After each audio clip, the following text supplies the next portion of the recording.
Bonjour à toutes et à tous et bienvenue dans ce nouveau panel. Moi, c'est Hamza Saoudi, je suis senior économiste au Policy Center for the New South et je suis très ravi de modérer cette session sur une question qui est centrale, qui est à savoir donc le rôle de la finance de développement dans la résolution des défis sociaux. Et on l'a vu dans la crise de la Covid-19, qui a mis en lumière un peu plusieurs défaillances des systèmes de santé dans plusieurs pays africains, des défaillances du système éducatif. Et l'une des choses que l'on peut tirer une leçon de la crise de la Covid, c'est que les pays qui ont bien géré la crise de la Covid, ce sont des pays qui disposaient de systèmes de protection sociale de qualité, ce sont des systèmes ou bien de systèmes de santé adéquats. Et ça, c'est une leçon très très importante. D'abord, aujourd'hui, il y a une nécessité d'investir dans la protection sociale, dans les systèmes de santé, non seulement d'un point de vue de questions sociales, mais aussi pour préparer à faire face à des chocs futurs. On parle aujourd'hui de l'impact de la technologie sur la structure de l'emploi et donc comment la protection sociale elle peut aider à accompagner un peu cette transition sur le marché du travail et par rapport à la transition aussi sur la révolution technologique. Donc je pense que il y a toujours cette question de reinstatement destruction effect, la question de création, destruction d'emplois. Mais je pense que la particularité de cette révolution actuelle, c'est que les systèmes éducatifs ne suivent pas l'évolution de la technologie et l'avancement de la technologie. Quand je vois Acemoglu aux États-Unis parler que le système éducatif aux États-Unis n'arrive pas à suivre l'évolution technologique, je me demande au Maroc, en Afrique, qu'en est-il de nos systèmes d'éducation et comment on doit investir dans des systèmes de qualité au Maroc et en Afrique. Et ça, c'est des questions qui sont très, très fondamentales pour le développement économique du continent. Et donc, j'ai le plaisir d'avoir avec moi deux professeurs, grands professeurs éminents, qui vont nous éclairer par rapport à ces questions très difficiles. Ce n'est pas des questions qui sont nouvelles, sont toujours d'ordre d'actualité, on les pose depuis des années, mais donc on va essayer d'avoir quelques éclaircissements par rapport à ça avec nos deux professeurs. Professeur Abdelkhalq Touhami, qui est professeur à la faculté de gouvernance économique et sociale ici à l'université polytechnique Mohamed VI et professeur Shahir Zaki, qui est professeur à l'université d'Orléans. Donc vous trouverez donc la biographie détaillée dans l'application. Et donc pour commencer, donc j'aimerais bien vous rappeler un peu de comment le déroulé de cette session. Donc je vais donner donc la parole aux deux professeurs pour interagir à trois principales questions que je vais poser au début, 15 minutes d'intervention chacun, et puis on ouvrira le débat pour des questions-réponses. Donc mes trois principales questions, un peu pour orienter un peu le débat sur cette question. Donc quelles sont les principales tensions et arbitrages auxquels sont confrontées les politiques de finances de développement lorsqu'elles visent à équilibrer entre croissance économique d'un côté et la réalisation d'un développement inclusif? Ça, c'est la première question. Donc comment faire un arbitrage entre croissance et croissance inclusive, comment la rendre inclusive, et quelles sont les stratégies un peu qu'on peut mettre en place de financement pour réduire un peu la pauvreté et aussi pour plus d'équité, réduire les inégalités. La troisième, c'est que comment faire en sorte que les gouvernements africains et leurs partenaires de développement peuvent maximiser l'impact de financement pour renforcer les systèmes d'éducation et les systèmes de santé. Au Maroc, on parle de 5-6% du PIB qui sont investis dans l'éducation, mais quel est le retour de cet investissement dans la qualité, dans la formation des jeunes et leur préparation au futur de l'emploi? Donc ça, c'est trois principales questions. Je vais commencer par vous, professeur Touhami. Donc vous avez à peu près 15 minutes pour interagir, pour répondre, nous donner des éclaircissements sur ces questions fondamentales, et puis on passera à professeur Zaki. Merci. La parole est à vous, professeur. Merci beaucoup.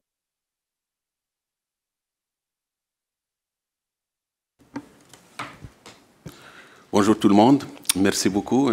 Je dois remercier le PCNS, même si on est dans le même écosystème. Je dois dire merci aux collègues qui m'ont mis dans ce panel pour exprimer un peu devant tout le monde des choses auxquelles on pense chaque jour, puisque nous vivons dans ce contexte avec toutes ces contraintes, tous ces défis, tous ces challenges. Et donc, merci beaucoup, c'est Hamza, pour la présentation. Alors, évidemment, lorsqu'on nous a mis sur ce panel, j'ai commencé à réfléchir quel est l'angle avec lequel je vais y aller. Mais en écoutant ce qui a été fait hier et puis ce qui a été fait aujourd'hui dans les panels, ça a été un peu remélangé dans ma tête, et donc je dois reconsidérer mes questionnements pour que ça soit pertinent. Donc je crois que le financement et les sources de financement qu'on doit mobiliser pour atteindre des objectifs du millénaire, lutter contre la pauvreté, je reviendrai sur ça sous toutes ses formes, etc. C'est le nerf de la guerre, hein, que ce soit en Afrique, dans tous les pays en développement. Tout à l'heure, mon collègue Chahir va parler du cas de l'Égypte. Moi, je vais peut-être parler plus du cas du Maroc, puisque je ne connais pas évidemment tous les pays d'Afrique. Alors, il est clair que, par exemple, pour le cas du Maroc, il y a un chantier qui s'est ouvert à cause de la Covid, ou en tout cas accéléré à cause de la Covid, c'est toute la réforme de la protection sociale. Et lorsqu'on parle de cette protection sociale, pour ceux qui suivent le cas du Maroc, on a besoin à peu près de quelque chose comme 50 milliards de dirhams chaque année. 50 milliards de dirhams chaque année pour suivre les chantiers qui ont été ouverts et qui sont assez datés. D'ailleurs, la haute autorité du pays a donné un agenda au gouvernement pour respecter ce qu'il y a. On peut revenir sur la chose, sachant qu'il y a déjà un chantier qui a été ouvert par les gouvernements et par le gouvernement actuel. Mais cette protection sociale, avec ce qu'il exige comme financement, il n'est pas clair que le gouvernement a nécessairement les ressources qu'il faut, sachant qu'il doit s'occuper aussi des autres choses qui ne sont pas nécessairement dans le schéma de la protection sociale. Il y a 2 jours, on était peut-être dans la même salle avec des collègues pour un autre événement, et on parlait, ils étaient là, Bassi est là, il est là-bas, on parlait justement de cette adéquation entre dépenses publiques, fiscalité, déficit, endettement. Alors c'est le cas.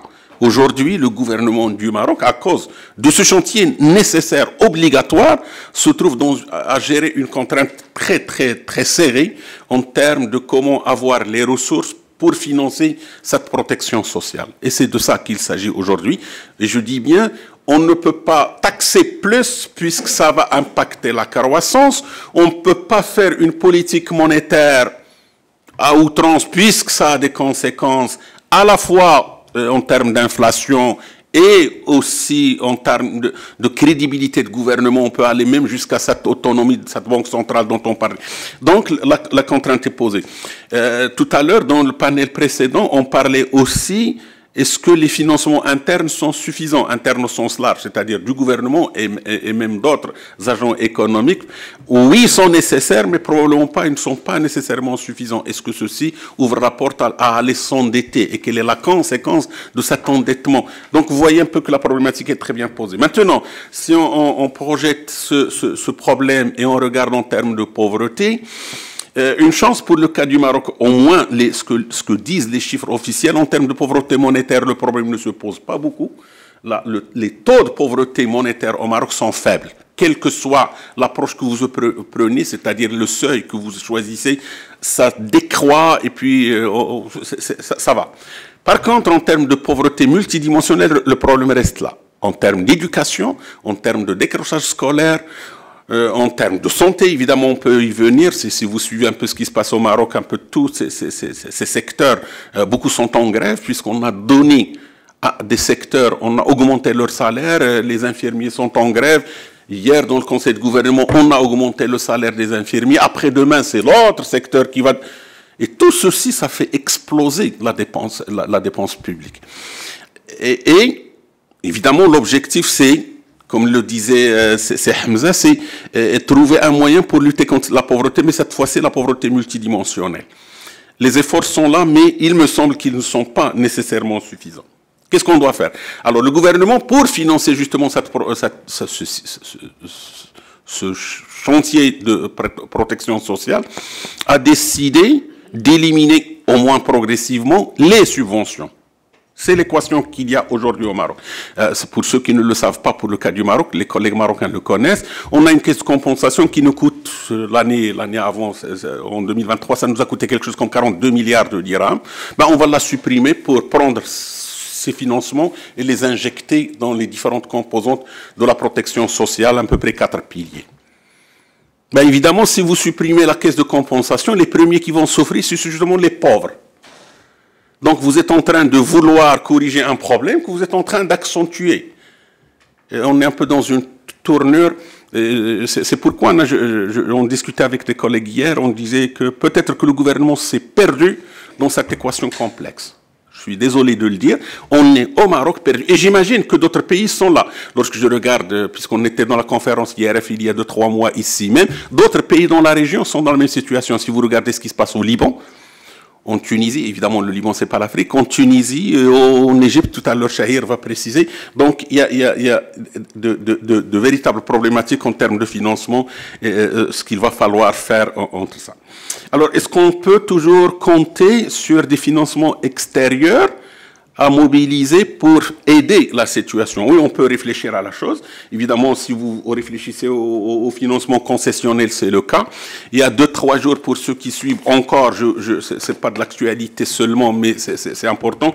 La Banque africaine du développement a signé avec le gouvernement du Maroc pour apporter quelque chose comme 6 milliards de dollars, d'euros en fait, 6 milliards de dirhams, qui étaient 600 millions d'euros, pour financer plusieurs chantiers de protection sociale ou plusieurs chantiers d'inclusion. Pourquoi? Ça témoigne que le gouvernement n'a pas à lui seul les moyens pour faire face à ce qui est demandé. Alors, ça c'est une dimension qui est posée, donc on n'a pas nécessairement la réponse.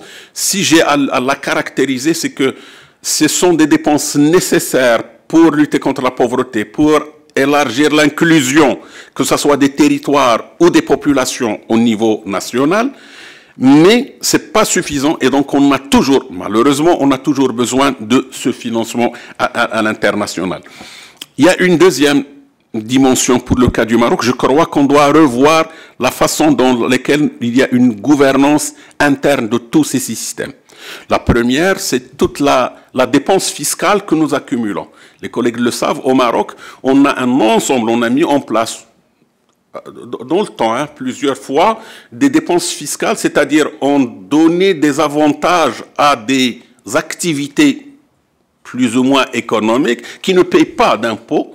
Ça vous donne à peu près, la dernière évaluation qui a été faite, c'est quelque chose comme 32 milliards de dirhams que l'on perd, que le trésor public perd, puisqu'il accorde des avantages à des secteurs. Il n'est pas clair qu'ils sont toujours... Peut-être ils ont été utiles à un moment donné, aujourd'hui ils ne sont plus utiles. Une des choses pour financer cette protection sociale, ce chantier de protection sociale, c'est de revenir sur ça et le plus vite possible. Et donc, ça, c'est quelque chose, à mon avis, qu'on doit revoir. Évidemment, il y a d'autres priorités au niveau des lois de finances qu'on doit prendre en considération. Cette gestion des ressources doit être prise en considération de façon à ce que, effectivement, les objectifs soient atteints, puisque ce n'est pas le cas. Un dernier point, puisque je voudrais plutôt répondre aux questions plutôt que de prendre moi la parole. Un dernier point, mais ça concerne peut-être toute l'Afrique. On en parlait un peu tout à l'heure, les panélistes ont parlé. Je crois que les pays en développement, en Afrique, le Maroc et autres, nous connaissons nos besoins. On n'a pas besoin que quelqu'un vienne nous le dire. Je crois qu'un des exemples que nous avons vécu il y a 10 mois au Maroc, c'était le tremblement de terre d'El Haouz. On était là, on savait de quoi est-ce qu'on avait besoin. On n'a pas à nous envoyer des aides ou de nous donner des conditionnalités qui nous empêchent de faire ce que nous voulons.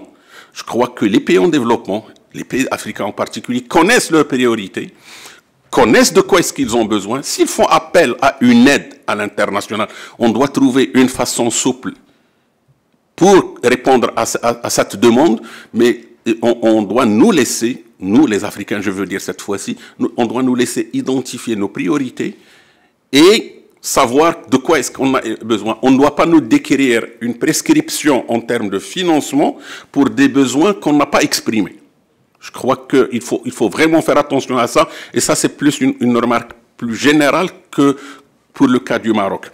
Voilà, c'est Hamza, je préfère m'arrêter à ce niveau, comme ça on aura plus de temps pour discuter. Merci beaucoup. Merci beaucoup, professeur. Si je retiens bien ce que vous avez dit, donc il y a deux sources un peu principales de financement que le Maroc peut explorer.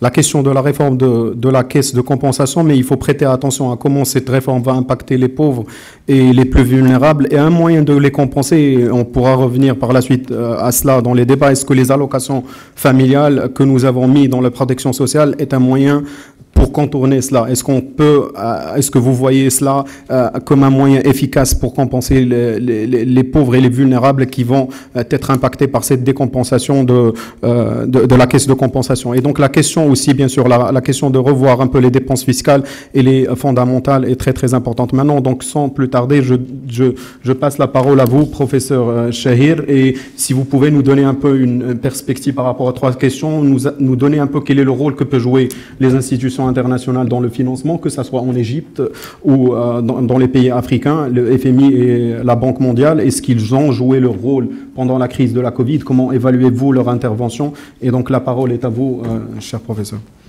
Je remercie beaucoup Monsieur Saoudi, je suis très ravi d'être ici. C'est toujours un grand plaisir d'être au Policy Center et à l'Université de Mohammed VI de manière générale. Et ravi aussi de participer à la même session avec mon cher collègue et ami Abdelkhaled Touhemi.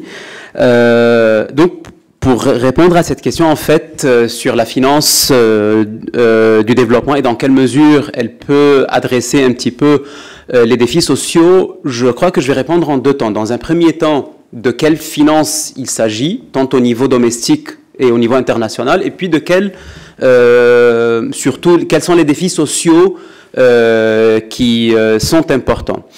Donc, pour parler d'abord du développement de la finance du développement, au niveau domestique, je crois qu'il y a trois problèmes majeurs dans la plupart des pays africains, y inclut l'Égypte. D'une part, on voit très bien que la finance, de manière générale, au niveau des dépenses budgétaires, il y a vraiment la part des dépenses courantes, elle est beaucoup plus importante que la part des dépenses productives, on va dire, ou bien les dépenses en capital, que ce soit le capital humain ou bien le capital physique. Et évidemment, cette distorsion entre la hausse des dépenses courantes par rapport aux dépenses productives fait que la marge de manœuvre des gouvernements afin de financer la protection sociale, comme l'a dit Abdelkhaled Touhemi tout à l'heure, dans le cas marocain, et c'est exactement le cas par exemple de l'Égypte et même de la Tunisie, fait que, avec l'augmentation de la dette domestique et la dette extérieure, les dépenses courantes augmentent encore plus, ce qui limite encore plus la marge de manœuvre au niveau des dépenses productives. Et par dépenses productives, je veux dire surtout les dépenses liées à l'éducation et à la santé. Donc, cette distorsion au niveau en dépenses, en quoi exactement au niveau des dépenses productives par rapport aux dépenses courantes, ça je crois c'est une question qu'il faut vraiment étudier et voir quel serait le niveau optimal de dépenses productives par rapport aux dépenses courantes dans les pays africains. Un deuxième point, c'est que au niveau aussi de la finance du développement, au niveau domestique, je veux dire, il y a un autre problème, c'est que les dépenses, surtout au niveau de la protection sociale, restent très réactives, pas proactives. Dans le sens que, vous avez très bien parlé par exemple du cas de la crise sanitaire, on a vu que, il y a une bonne partie de la population africaine qui est vulnérable, qui est très vulnérable par rapport à tous les chocs externes, que ce soit la crise sanitaire ou bien la guerre en Ukraine. Alors rapidement, les gouvernements essayent de réagir pour essayer de protéger ces catégories vulnérables, mais toutes les mesures ne sont pas proactives, ce qui veut dire qu'on n'a pas les mesures qui permettent de protéger ces catégories de la population au cas où éventuellement on va avoir une crise. Et donc je crois que changer la façon avec laquelle on traite de la question de la protection sociale et des dépenses budgétaires de manière générale est très importante pour que les mesures politiques soient beaucoup plus proactives avant d'avoir un choc externe ou bien une crise que réactives comme ce qui se passe dans la plupart des pays africains. D'autant plus que, sachant que les politiques sont très réactives, elles ne sont pas soutenables parce qu'une fois que la crise passe, cette catégorie vulnérable reste vulnérable parce qu'on n'a pas vraiment mis en œuvre les mesures qui permettent à ces catégories de sortir de leur vulnérabilité. Et donc ça, c'est au niveau de la finance domestique. Au niveau de la finance internationale, je crois qu'il y a 3 points majeurs qu'il faut prendre en considération. Évidemment, un point fondamental, c'est lié de quel financement international on parle. Parce qu'on voit très bien que la plupart des pays africains, et ça a été déjà discuté hier, ont recours à beaucoup de prêts auprès du FMI. Et par définition, la plupart des réformes qui sont dictées par le FMI, ce sont des réformes qui visent le court terme, principalement de la stabilisation macroéconomique. Donc, beaucoup moins de réformes qui visent le long terme, ce qui veut dire qu'au final, on va tomber dans un problème d'incohérence temporelle, comme le dit la théorie macroéconomique, ce qui veut dire que toutes les réformes qui éventuellement peuvent être optimales à un certain moment, elles ne le seront plus après. Et donc, ce qui veut dire qu'on va constamment reporter des réformes importantes qu'il faut mettre en place dès maintenant pour que ça puisse avoir un impact à long terme, et on va finalement mettre en place toujours des réformes qui visent le court terme, tout en reportant pour plus tard les réformes de long terme. Et cette distorsion fait que tous les défis sociaux qui sont par définition des défis qui ont besoin des réformes de long terme, pas de court terme, ne seront jamais adressés. Et donc, un premier point, je crois, c'est il faut évidemment revoir cette structure de prêt auprès du FMI, d'autant plus que on sait bien que pour la conditionnalité du FMI, il y a 4 types de conditionnalités, les actions préalables, les objectifs chiffrés, les objectifs indicatifs, donc en cours d'implémentation du programme, et ce qu'on appelle les structural benchmarks.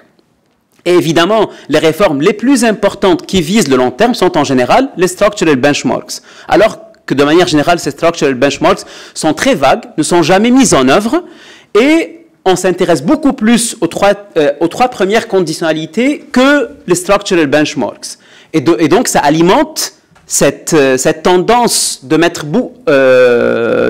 mettre l'accent beaucoup plus sur les politiques macro de court terme que les politiques structurelles, on va dire, qui visent le long terme. Et ça explique pourquoi les défis sociaux, malgré le fait que les pays africains ont eu recours au FMI et même à la Banque mondiale à plusieurs reprises pendant les 2 dernières décennies, mais pendant ces derniers 20 ans, les défis sociaux n'ont pas beaucoup changé en fait. Et donc, au niveau international, je crois que ces 2 points sont très importants, que ce soit dans le cas du FMI ou bien de la Banque mondiale. Et puis, un dernier point important aussi, en ce qui concerne le financement international, c'est qu'on ne peut pas parler en fait de financement international sans parler de la qualité des institutions des pays qui reçoivent ce financement-là. Parce que la littérature économique, elle était aussi très claire là-dessus, c'est que tant que la qualité des institutions domestiques n'est pas bonne, la responsabilisation des gouvernements par rapport à ces financements, elle sera faible, et donc ça ne garantit pas que les financements soient mieux alloués vers les priorités de développement dont on a besoin. Et donc, dans quelle mesure, et là c'est une question peut-être dont on peut discuter tout à l'heure, dans quelle mesure tout ce financement doit être conditionné vraiment par de bonnes institutions qui vont garantir le fait que ces financements soient alloués vers des secteurs ou bien des défis sociaux qui comptent vraiment d'un point de vue de développement. Donc ça c'est au niveau de la question de la finance, du développement, que ce soit au niveau domestique ou bien international. Quant aux défis sociaux, je crois que je vais mettre l'accent surtout sur 2 points importants. Donc Touhem, il a parlé de la protection sociale. Moi, je crois que je vais parler plutôt de la question du genre et de la question d'informalité, qui sont aussi deux défis sociaux très importants en Afrique. Au niveau du genre, on voit jusqu'à maintenant qu'il y a cette déconnexion entre la plupart des politiques macro et l'inclusion du genre, dans le sens que toujours cette dimension de genre, elle vient toujours à la fin, elle n'est pas vraiment comme on l'appelle en anglais, streamlined, donc vraiment prise en compte dans la conception et dans l'élaboration des politiques macro. Et ceci s'applique tant au niveau des politiques budgétaires qu'au niveau des politiques monétaires. Et ça, je crois que d'un point de vue de finance du développement, c'est une dimension qui doit être vraiment prise en compte parce que on a trouvé aussi, et ça par exemple je crois que c'est le cas de l'Égypte, on a mis par exemple en place un programme en 2015 avec la Banque mondiale qui s'appelle en arabe Takaful wa Karama ou bien Solidarité et Dignité en français. Et l'objectif de ce programme social, c'est de soutenir les femmes et c'était un programme conditionné par le fait que les femmes doivent donc avoir des enfants qui sont scolarisés et avoir un suivi médical tous les, je crois, 2 fois par an. Donc, a priori, on peut dire que c'est un programme qui était bien, parce que c'est un programme qui est conditionné par l'éducation et la santé, mais le problème, c'est que le conditionnement de ce programme, elle n'est pas mise en œuvre, il n'y a pas de suivi. Et c'est la raison pour laquelle, par exemple, Yves Prix, il a fait une étude pour voir si ce programme de solidarité et de dignité, il a amélioré l'autonomisation des femmes en Égypte. Et la réponse était non. Parce que simplement, de nouveau, c'était une sorte d'une dépense courante qui n'est pas conditionnée par une conditionnalité qui est mise en œuvre pour que la femme soit plus autonome, tant au niveau de l'éducation et de la santé, par exemple, de ses enfants et sa propre santé. Et donc, ça n'a pas vraiment aidé les femmes à devenir plus autonomes. Donc, je crois que avoir une vision plus macro de la question du genre, pas vraiment parce qu'on répond toujours à cette question de genre de manière très micro, même dans la plupart de la littérature dans la région du Moyen-Orient et de l'Afrique. Et donc, il faut vraiment approcher cette question de manière beaucoup plus macro pour voir comment le genre peut faire partie intégrante des politiques macro et par la suite de la finance du développement. Un deuxième point, c'est le point d'informalité, et je vais parler surtout d'un problème spécifique au niveau de l'informalité parce qu'il y a toute une littérature en Afrique qui émerge là-dessus, c'est au niveau du commerce informel et qui a une dimension importante de genre en fait. Parce qu'on voit très bien que dans la plupart des pays africains, le commerce informel, il augmente beaucoup entre des pays frontaliers, que ce soit entre l'Égypte et la Libye, le Maroc et les pays frontaliers, et même les pays de l'Afrique subsaharienne. Et évidemment, cette question de commerce informel est une question très importante pour plusieurs raisons. Un, parce que ça sous-estime le commerce intra-africain. On dit toujours que le commerce intra-africain, il est très faible, mais parce qu'on ne prend pas en compte le commerce informel. Et deux, parce que, évidemment, les catégories qui commercent ces produits de manière informelle, c'est principalement des femmes pauvres. Et donc, le commerce informel, c'est une question très importante d'un point de vue de pauvreté et d'un point de vue de genre, et évidemment d'un point de vue de sécurité alimentaire. Et donc, je crois que la finance du développement peut jouer un rôle très important là-dessus, que ce soit au niveau de l'amélioration de l'infrastructure, de l'amélioration des douanes sur les frontières des pays frontaliers pour que ce commerce soit formalisé et pour que les gens n'aient pas cette incitation pour détourner les douanes en fait. Et troisièmement, et ça a été déjà discuté durant la dernière session, c'est dans quelle mesure l'infrastructure entre les pays africains permet effectivement de formaliser ce commerce informel et d'éviter tous les problèmes liés, par exemple, à l'harcèlement des femmes qui peut avoir lieu pendant ce commerce, je veux dire, à travers ces transactions liées au commerce informel. Donc, pour résumer, je crois que le finance du développement, quand on parle soit du genre, soit du commerce informel, doit être revisité. Beaucoup plus d'investissements au niveau de l'infrastructure, au niveau même de la collecte de données du commerce informel et de la collecte de données du genre dans un contexte de politique macroéconomique. On a vraiment besoin de ça. Et je crois que je peux m'arrêter là et après on peut discuter de la suite. Merci beaucoup. Merci beaucoup, cher professeur. Je ne vais pas essayer de tout synthétiser, mais 2 points importants, c'est que comment faire en sorte que le genre fait partie intégrante de la politique macro et ne pas voir la question genre comme une question micro, mais comment revoir un peu ces investissements dans les infrastructures transfrontalières pour un peu réduire un peu le commerce informel, et ça c'est une question qui est importante. Là, Mavis a parlé aussi de cela, mais le problème c'est qu'en Afrique on met le focus beaucoup sur la compétition.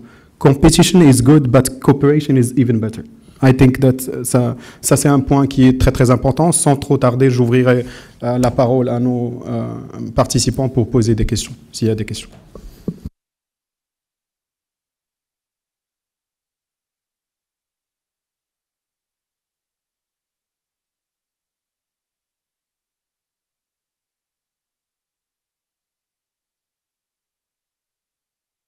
Oui, merci. Merci. Je voudrais vous féliciter d'abord pour le choix de la thématique et le moment pour en débattre, c'est très important. Juste une petite remarque, une question à poser à monsieur le professeur, c'est à Tralactoami. Il y a un levier, le financement de développement au Maroc, qui prend un peu de l'importance, notamment au niveau, vous avez distingué entre 2 sources de financement du chantier, du chantier ou des politiques sociales, le financement intérieur et le financement extérieur. Par rapport au financement intérieur, il y a un levier qui prend de l'importance, ce sont les financements innovants. Donc le recours au marché financier pour financer un peu je dirais les politiques publiques, pas forcément des politiques directement qui financent les dépenses sociales, mais l'infrastructure sociale, hôpitaux, etc. À votre avis, quelle est la portée et les risques du recours à ces mécanismes pour d'abord pour la question de l'épargne institutionnelle. Jusqu'à maintenant, l'épargne mobilisée, c'est seulement l'épargne de la CDG et un peu la CMR, etc. Et on parle que ces financements vont prendre l'ampleur dans les années à venir avec l'ouverture davantage de la mobilisation au niveau d'autres composantes de l'épargne institutionnelle, peut-être les assurances, etc. Donc on est en train de glisser vers une sorte de financiarisation des politiques publiques. Je crois, j'aimerais bien avoir un peu votre avis sur la portée et les risques de cette ouverture. Et il y a un complément d'information, c'est qu'on constate que les politiques sociales sont de plus en plus mises ouvertes au financement privé. La santé, l'éducation, etc. Je pense que c'est une stratégie qui a ses avantages, mais ses inconvénients. J'aimerais avoir votre avis sur ces deux paliers. Oui, après vous, professeur.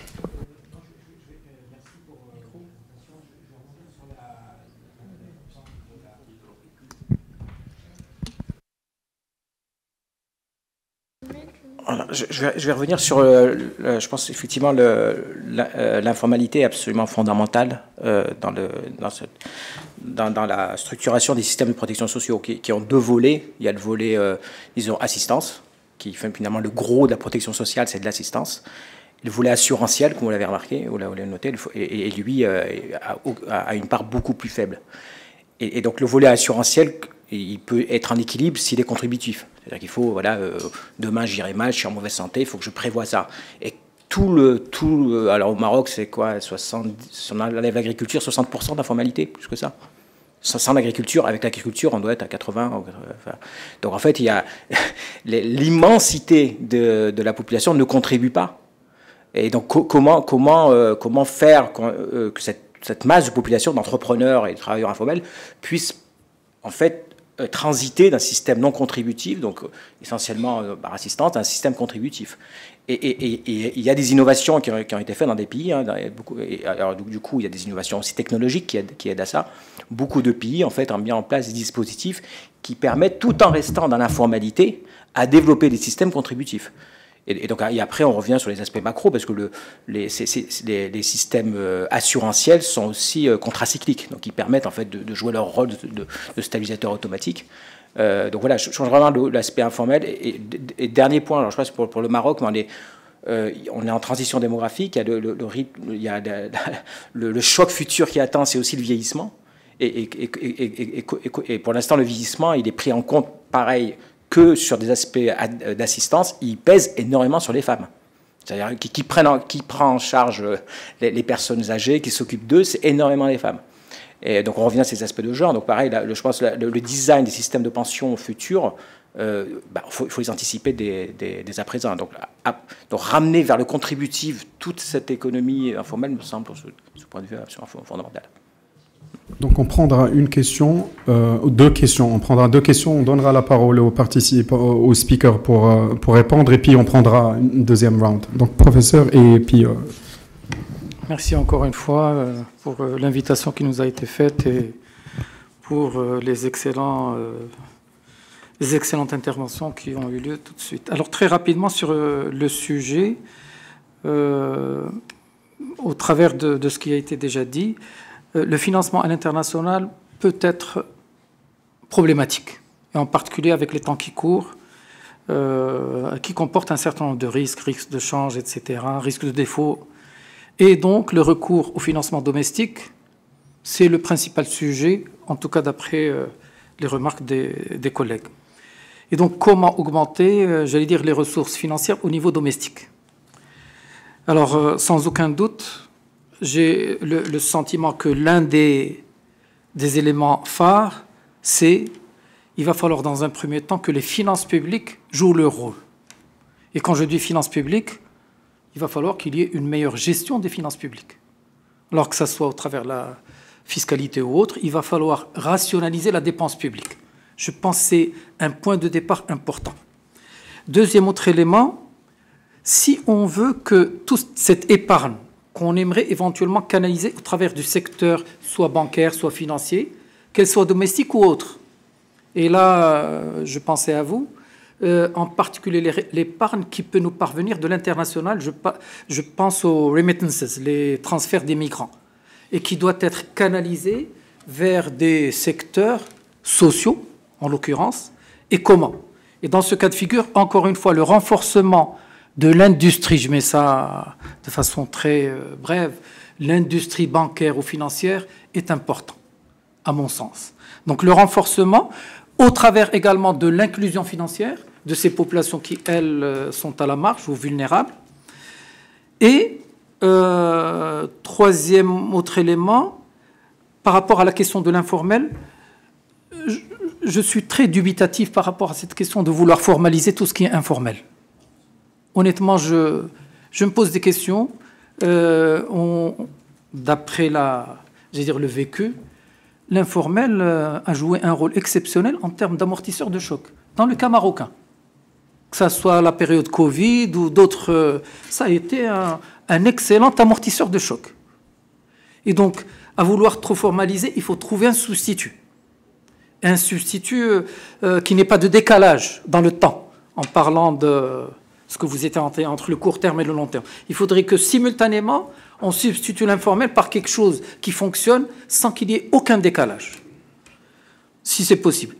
Alors, je ne sais pas la question des PPP, si Touhami, vous en avez parlé la dernière fois, est-ce que ce n'est pas également un outil qu'on peut mettre en place, mais pour les canaliser, les partenariats publics-privés, et les canaliser vers les chantiers sociaux, j'allais dire. Voilà globalement ma petite intervention, merci.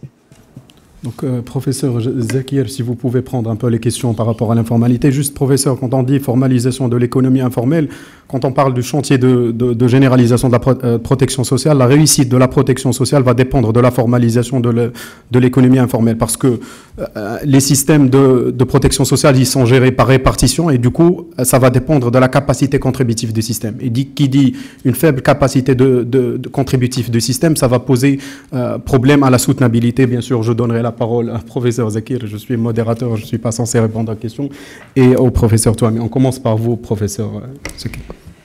Je vous remercie beaucoup pour ces questions. Donc, pour commencer, je suis tout à fait d'accord avec vous sur l'importance des avancées technologiques, en fait, qui permettent justement d'avoir ce système contributif pour que ce soit équilibré.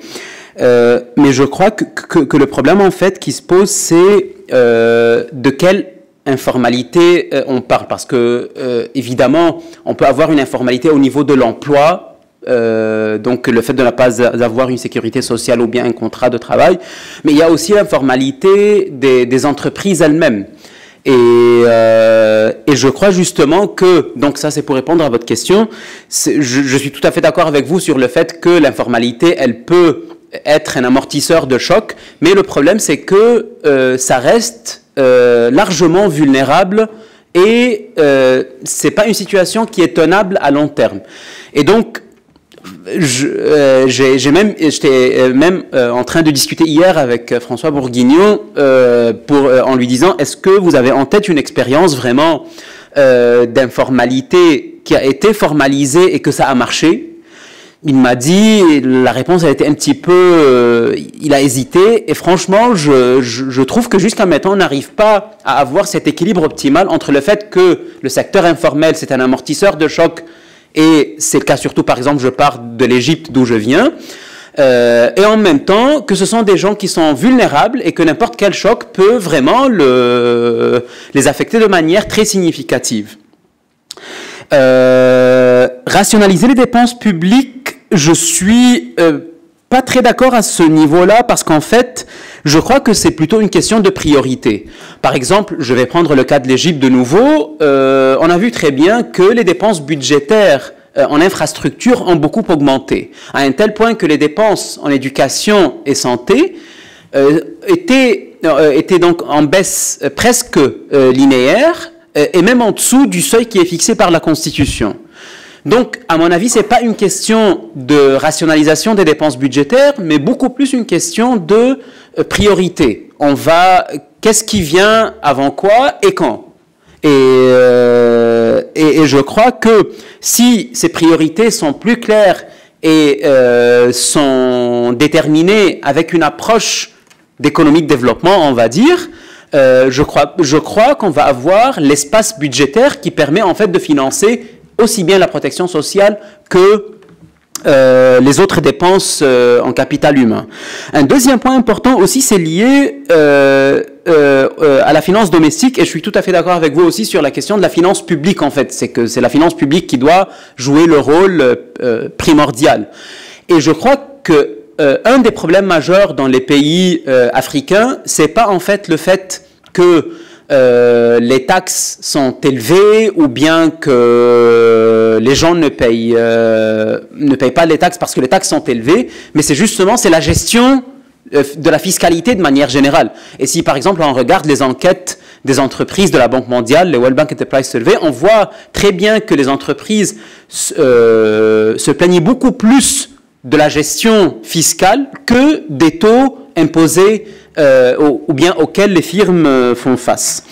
Et donc ça, je crois que la gestion de la fiscalité est vraiment un point important qui va justement augmenter la collecte des recettes fiscales d'une part, et d'autre part donc augmenter la marge dans laquelle le gouvernement peut augmenter ses dépenses budgétaires. Un tout dernier point, et je m'arrête, je suis absolument d'accord sur l'importance de la canalisation des transferts, mais je crois qu'un point ou bien un défi majeur peut limiter en fait cette canalisation, c'est les régimes de change des pays africains. Parce qu'on voit très bien qu'il y a une déconnexion entre le régime de juré et le régime de facto, et ce qui fait que si on a deux marchés presque parallèles avec deux taux de change qui n'ont rien à voir l'un avec l'autre, les gens vont préférer d'utiliser en fait les canaux informels pour faire les transferts venant de l'étranger. Et ça, par exemple, c'était très très clair dans le cas égyptien, quand on avait un taux officiel à peu près le taux officiel était autour de 30 livres égyptiennes pour le dollar, alors que le taux sur le marché noir, c'était à peu près 50 livres égyptiennes. Et donc tout le monde, évidemment, voulait utiliser le marché informel parce que c'est plus rentable. Et donc, on voit que la part des transferts qui étaient canalisés à travers le système bancaire lui-même était beaucoup plus faible. Et c'est pas lié en fait à l'efficacité du système bancaire, mais c'est plutôt lié à la politique de change qui a été mise en œuvre par la Banque centrale. Et donc je crois qu'une politique de change qui est plus claire, plus transparente et qui reflète plus la valeur de nos monnaies africaines, évidemment, va aider justement à une meilleure canalisation des transferts vers des secteurs, d'abord vers le système bancaire et par la suite vers des secteurs productifs. Merci beaucoup. Je vous donne la parole, professeur Touhami. Juste une petite question. Est-ce que vous pouvez nous dire, est-ce que les allocations familiales peuvent réduire, ou dans quelle mesure ils peuvent réduire ou annuler l'effet de la décompensation sur les pauvres et les vulnérables au Maroc? Merci beaucoup. Merci beaucoup, c'est Hamza. Puisqu'on avait discuté de ça, et la première question que tout à l'heure vous avez posée, c'était ça.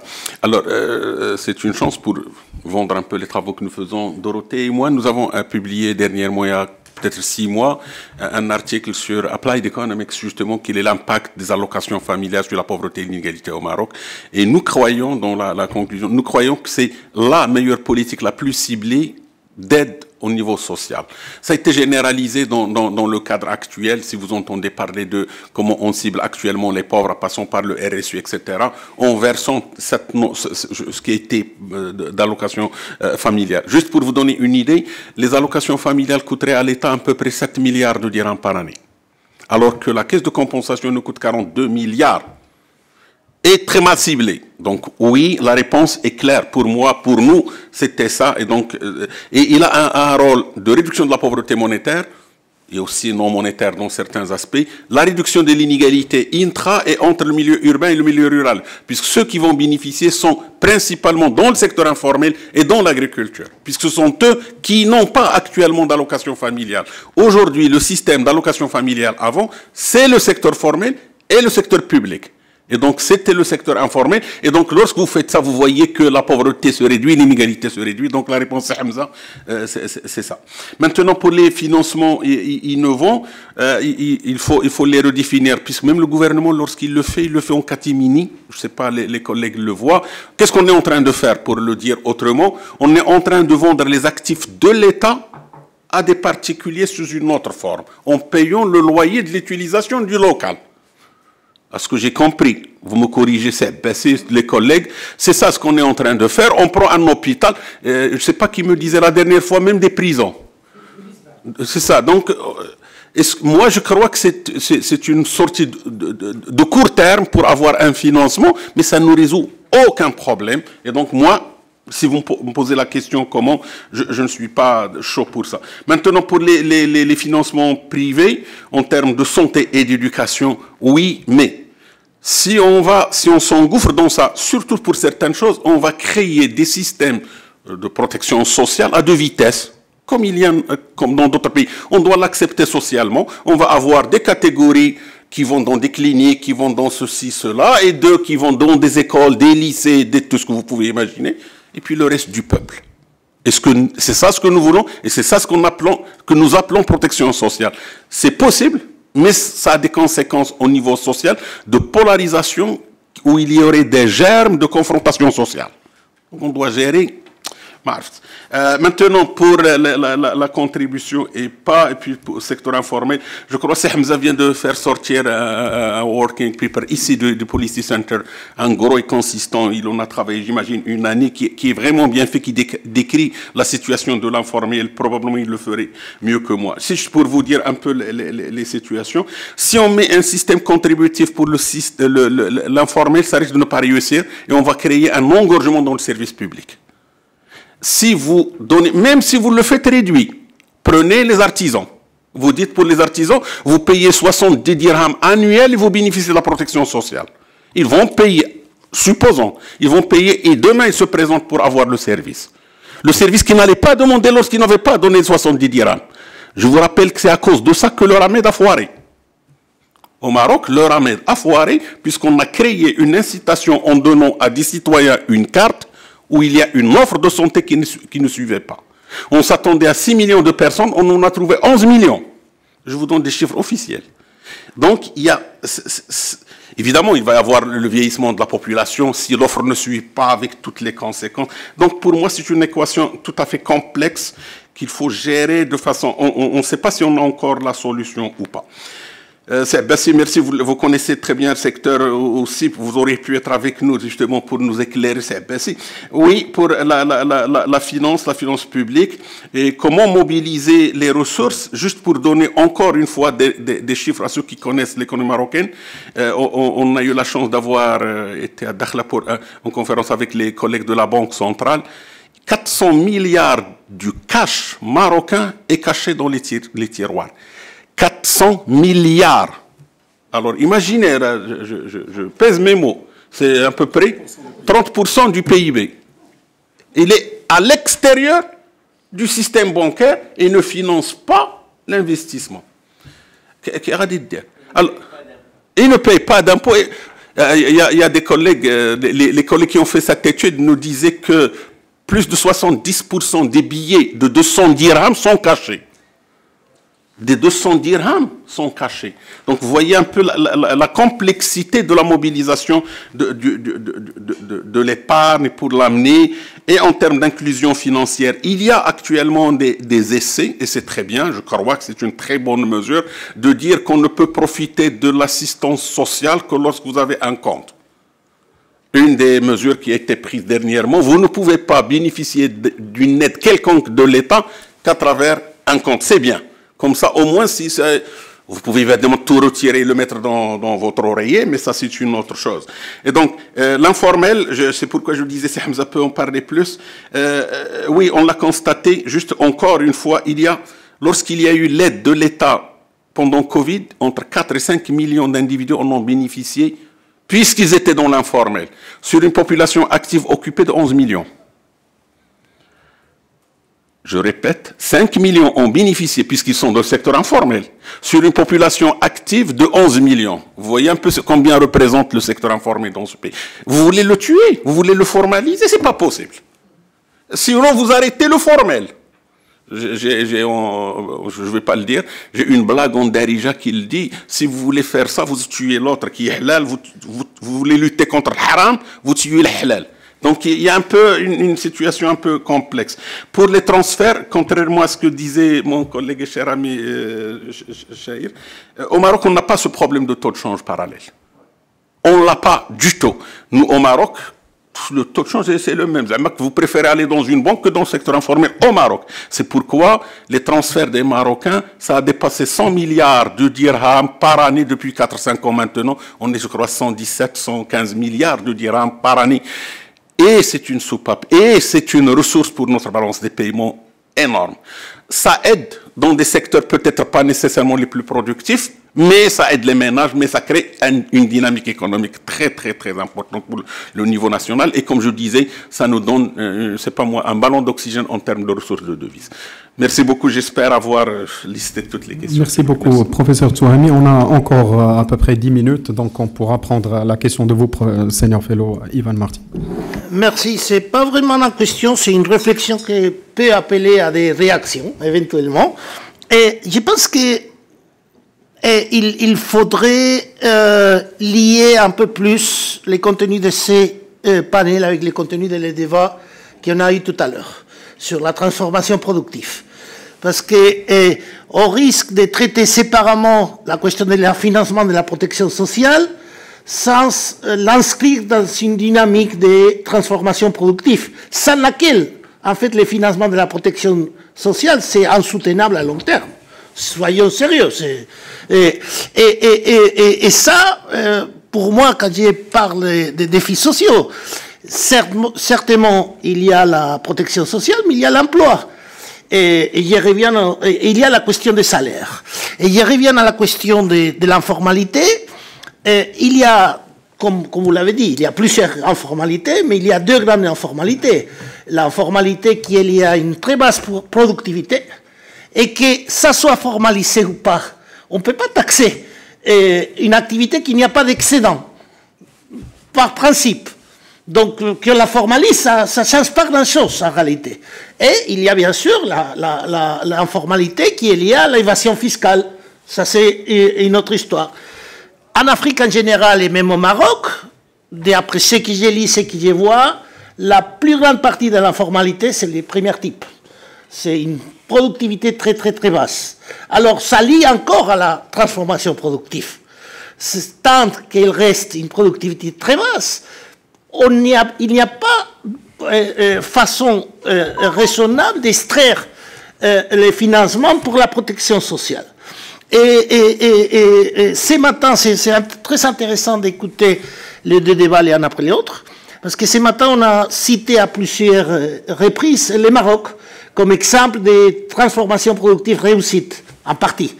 Ça revient en partie probablement à la courtoisie vers les autres. Mais pas seulement, je pense, il y a des avances claires, évidentes et différentielles par rapport à des autres pays. Mais c'est très intéressant, un moment après, écouter Abdelhalik mentionner que malgré tout les défis sociaux, et vous-même, que malgré tout les défis sociaux sont restés les mêmes. On n'a pas avancé beaucoup sur ça. Donc, pour moi, c'est encore un signe qu'il faut lier la question de la transformation productive, et quelle transformation productive, avec la question du financement de l'éducation, la santé et des autres domaines de la protection sociale. Je marque là, c'était juste une réflexion. Est-ce qu'il y a d'autres questions? On peut prendre encore une à deux questions.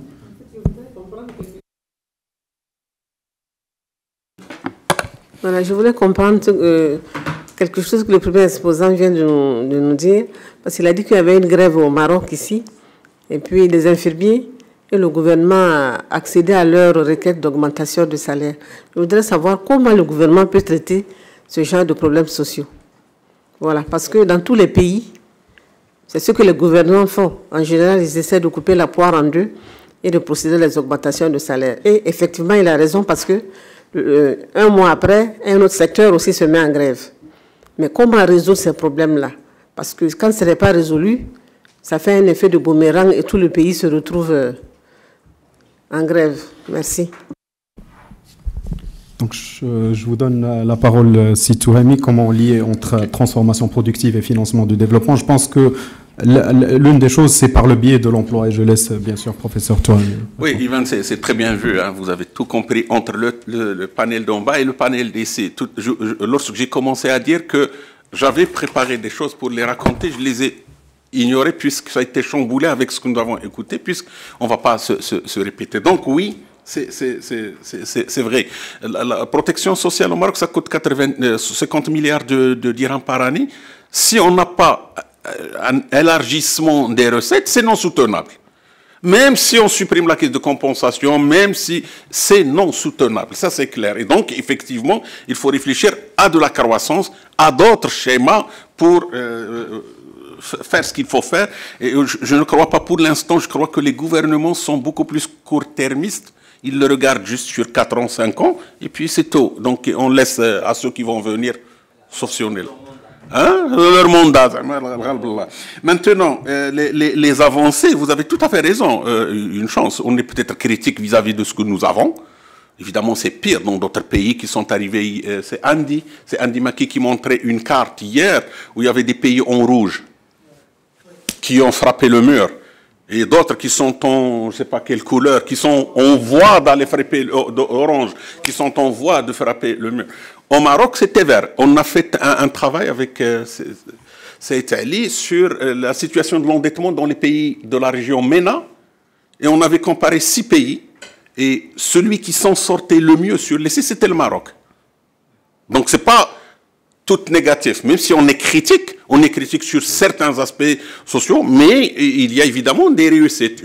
Lorsque vous regardez ce que vous dites, lorsque l'exemple qui a été donné ce matin sur l'automobile, l'aéronautique, peut-être même le tourisme, les transferts des Marocains, les résidents marocains à l'étranger, oui, ce sont des points positifs, on ne peut pas le nier, la démonstration.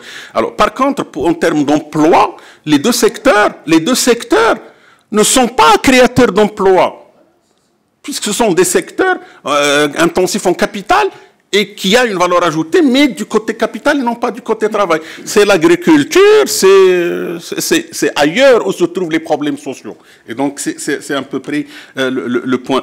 Madame, pour les problèmes sociaux et les salaires, je crois qu'il faut des gouvernements qui ont une capacité pédagogique plus forte. Au Maroc, nous avons des gens qui sont au ministère qui ont une capacité pédagogique faible.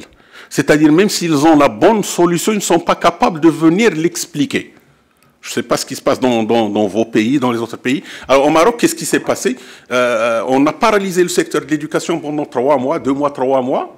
À un certain moment, les parents d'élèves sont descendus réclamer que l'année... Le gouvernement a cédé, mieux même, si vous n'êtes pas au courant, madame, le chef de gouvernement a pris le dossier du ministre de l'Éducation pour le gérer, lui, en tant que chef de gouvernement. Et on a cédé. On savait, tout le monde le disait qu'en avril, mai, d'autres vont descendre dans la rue. On y est. Aujourd'hui, septembre, octobre, on va encore avoir un autre secteur qui va descendre dans la rue. La faiblesse était à l'origine et non pas dans la deuxième itération, la troisième itération. Et un collègue qui s'y connaît me disait qu'on a changé un texte de loi pour faire la promotion d'un corps dans la fonction publique.